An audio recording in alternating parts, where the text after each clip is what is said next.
من فرناز رفیقمه، اصل شده رفیقم، نمیخوام این بلا سرش. معلومه مگه ما مثلا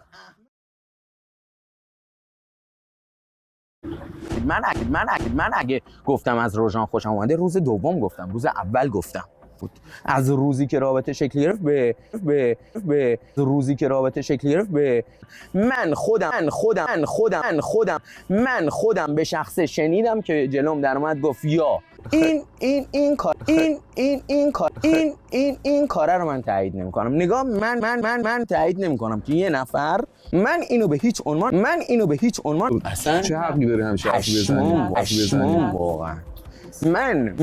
من فرناز رفیقمه، اصل شده رفیقم، نمیخوام این بلا سرش.